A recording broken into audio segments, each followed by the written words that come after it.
para mahasiswa yang wow, sesuai dengan request kalian di TikTok aku akan membuat contoh seminar proposal dan aku akan kupas tuntas segala sesuatu yang dibahas di proposal dan sekiranya apa aja sih yang ditanyain pas kita lagi sempro. So don't go anyway, please keep on watching. Nah, terkait persiapan sebelum sempro, udah aku buat videonya di TikTok ya. Kalian bisa langsung cek di TikTok aku videonya tentang persiapan sebelum sempro. Sebenarnya seminar proposal itu apa sih? Nah, seminar proposal itu seperti kalian itu memperkenalkan perancangan atau rencana penelitian kalian ke dosen-dosen kalian. Oke, langsung ubah aja screennya, kita hitung ya dari 1 sampai 3. 1, 2, 3. Gimana? Udah berubah belum screennya?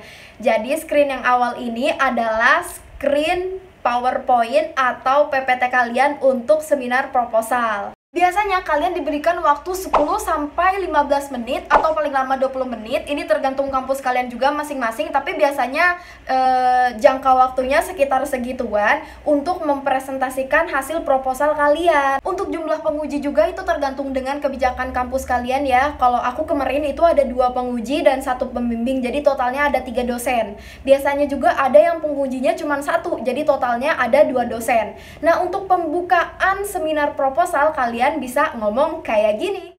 Bismillahirrahmanirrahim. Assalamualaikum warahmatullahi wabarakatuh.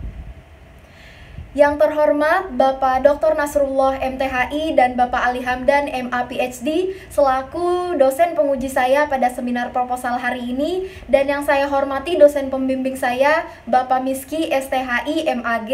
Baiklah, pada hari ini saya Wiwi Fauzia akan mempresentasikan proposal saya yang berjudul Kognisi Sosial Tafsir tentang Toleransi Beragama, Tafsir Audiovisual Quran Surat Al-Kafirun pada ragam postingan akun Hijab Alila. Untuk latar belakang masalah, aku saranin ke kalian untuk ngejelasin alasan per variabel dari judul kalian. Misalkan dari judul aku tadi ada kata Tafsir Surat Al-Kafirun, Toleransi Beragama, dan akun Hijab Alila. Jadi di sini aku lebih menjelasin kenapa aku menggunakan 3 variabel ini untuk penelitian aku. Oke, contohnya di sini aku akan menjelaskan kenapa aku mengambil Hijab Alila sebagai objek penelitian aku.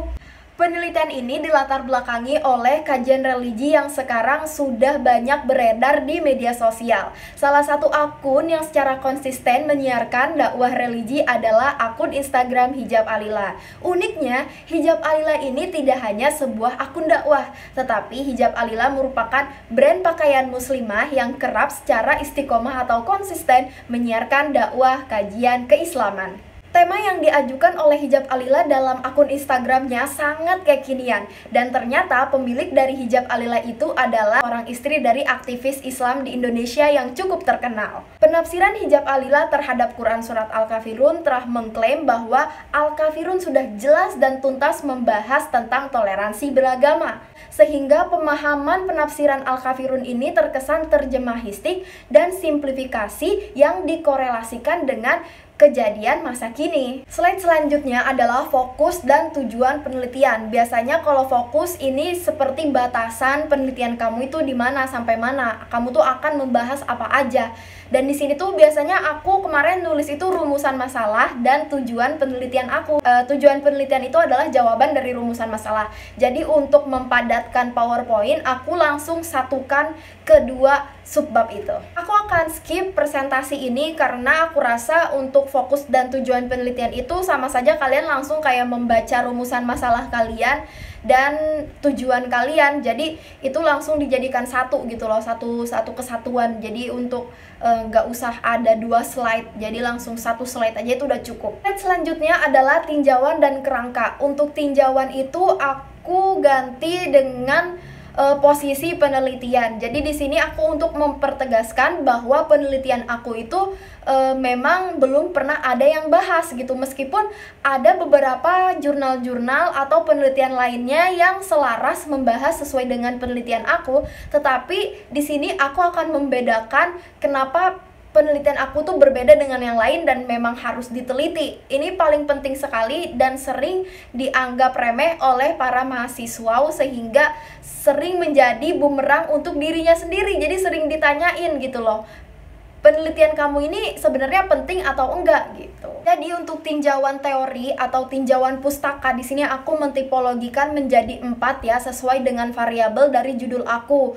Aku tuh membagikan menjadi penafsiran di media sosial, yang kedua penafsiran Quran Surat Al-Kafirun, dan yang ketiga penafsiran audiovisual, dan terakhir adalah toleransi beragama. Untuk tinjauan pustaka ini kalian hanya cukup menjelaskan secara singkat dan kalian cukup pilih salah satu karya ilmiah yang memang memiliki kesamaan, tapi tidak harus kalian sebutin semua gitu. Di sini aku membawa masing-masing dari tipologi itu, aku membawa masing-masing satu jurnal yang membahas sesuai dengan variabel judul aku, seperti penafsiran di media sosial yang dilakukan oleh Helmi Zakaria pada tahun 2018 yang membahas Al-Maidah dari offline ke online. Jadi cukup sampai situ aja, untuk kalian itu cukup menjelaskan inti dari jurnal itu atau karya ilmiah lainnya atau artikel ilmiah. Nah, sedangkan untuk step selanjutnya kalian harus lebih mempertegas posisi penelitian kalian setelah kalian membacakan tinjauan pustaka itu. Nah, kayak gini ya bilangnya. Berdasarkan penelitian-penelitian terdahulu yang sudah saya sebutkan tadi, di sini terlihat bahwa jelas sekali belum ada penelitian yang membahas sebutkan judul kalian. Maka dari itu, berikut ini adalah kerangka teori yang menjelaskan alur penelitian saya untuk kedepannya. Untuk slide-slide berikutnya itu terkait metode penelitian dan juga ada sistematika penulisan, dan selebihnya aku rasa itu kalian sudah bisa menjelaskan karena memang itu sudah tertulis jelas kan di proposal kalian. Dan ini yang paling penting adalah sesi pertanyaan atau tanya jawab antara penguji dengan kalian. Gak usah panik dulu, gak usah terlalu panik, karena kalau misalkan kalian panik itu malah bikin blank. Jadi kalian harus usahain tenang, gak apa-apa kalau nervous, itu wajar kalau nervous, tapi setidaknya kalian harus bisa mengendalikan diri kalian sehingga kalian itu tidak blank saat menjawab pertanyaan dari para penguji. Jauh pengamatan aku, pertanyaan-pertanyaan di seminar proposal itu yang pertama tidak jauh dari pertanyaan terkait definisi dari variabel judul kalian. Misalkan ada toleransi beragama, tadi judul aku, kemungkinan besar ada dosen yang menanyakan terkait definisi dari toleransi beragama. Jadi usahain kalian itu paham betul sedetail-detailnya variabel dari judul kalian ya. Jangan lupa untuk kalian hafalkan juga setidaknya referensi yang menunjang dari definisi yang kalian sebutkan tadi gitu. Maksudnya kalian itu ngutip dari mana nih definisi ini, harus jelas. Kadang ada dosen yang ingin jelas juga gitu loh, kalian itu dapat dari mana definisi itu. Tapi kadang juga ada yang dosen yang cukup untuk penjelasan aja gitu. Tapi setidaknya kalian kalau misalkan udah tahu karakter dosen kalian masing-masing itu seperti apa, setidaknya kalian bisa persiapkan nih misalkan kalian itu baca dari jurnal apa, terus atau enggak dari buku apa, setidaknya itu untuk jaga-jaga aja. Dan pertanyaan yang kedua, dan ini sering jadi bumerang untuk para mahasiswa itu sendiri, yaitu pertanyaan tentang penting nggak sih penelitian kamu ini untuk diteliti. Nah, aku kemarin nggak dapet pertanyaan ini karena aku sudah menjelaskan di latar belakang masalah kenapa aku meneliti penelitian ini gitu loh. Jadi kalau misalkan kalian mau kayak aku nggak ditanyain tentang penting nggak sih penelitian kamu ini, kalian cukup jelasin di awal latar belakang masalah. Kalau misalkan kalian sudah jelas dan dosen atau penguji kalian itu sudah paham kalau penelitian kalian ini penting, ya dosen kalian itu nggak akan nanya hal ini lagi. Pertanyaan yang ketiga yaitu tentang manfaat penelitian kalian itu sebenarnya apa sih untuk masyarakat. Jadi kalian tuh manfaatnya itu secara detail. Kalau misalkan kalian nggak membahas penelitian ini, itu dampaknya apa gitu. Tenang aja, kalian gak usah takut tentang pertanyaan manfaat ini. Setidaknya kalian bisa mengkolerasikan manfaat itu dengan kejadian sekarang ini atau lingkungan sekitar kalian, seperti itu. Dan yang keempat, pertanyaan yang keempat itu adalah terkait teori apa yang kalian pakai. Itu kan biasanya kalian jelasin di kerangka teori itu. Kalian buat bagan-bagan yang sudah tertata rapi. Juga dosen yang nanyain kalian tuh pakai teorinya siapa sih? Bisa jadi kayak gitu. Di sini penelitian aku tuh dituliskan aku menggunakan teori dari Ten Avanjic terkait analisis wacana kritis. Kalian bisa searching di Google Scholar tentang jurnal-jurnal sesuai dengan jurusan kalian ya. Dan pertanyaan juga yang sering ditanyain kalau misalkan kalian ternyata sudah menyebutkan teori sejak awal kalau kalian menggunakan teori si A, si B, si C gitu. Nanti kalian di akhir juga kadang ada dosen yang nanyain, kenapa kalian pakai teori si A, kenapa kalian pakai teori si B gitu. Setidaknya kalian juga harus mempersiapkan jawaban-jawaban untuk pertanyaan seperti tadi. Tapi terlepas dari itu, kalian gak usah terlalu panik di seminar proposal, karena seminar proposal itu tidak segrogi sidang skripsi, jujur gitu. Karena seminar proposal itu masih seperti perkenalan perancangan penelitian kalian gitu loh. Kalian tuh akan neliti apa aja gitu. Cuman itu aja, nggak kayak skripsi yang kalian harus ada pembahasan secara rinci. Dan untuk pengaplikasian teorinya itu apakah sesuai, seperti itu. Jadi untuk seminar proposal ini kalian anggap enteng aja. Coba untuk ubah mindsetnya. Kalau bisa ya, ubah mindsetnya itu kalian kayak pengen presentasi biasa aja. Apalagi kalau seminar proposalnya itu lewat Zoom meeting atau media conference lainnya.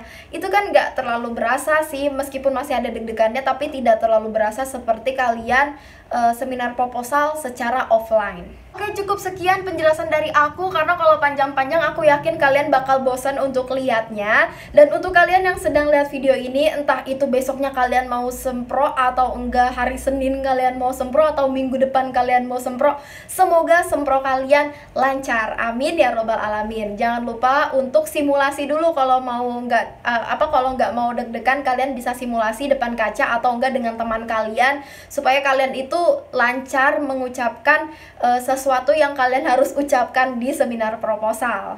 Jika ada sesuatu yang kurang kalian pahami, kalian bisa komen di comment box ya di bawah. Insya Allah aku akan jawab. Terus juga kalau misalkan kalian mau minta video tentang apa lagi, tentang sidang skripsi bahkan atau tentang apapun, please komen di bawah. Insya Allah aku akan membaca setiap komen dari kalian. Jangan lupa untuk subscribe YouTube channel aku karena subscribe itu gratis. Oke, bye bye.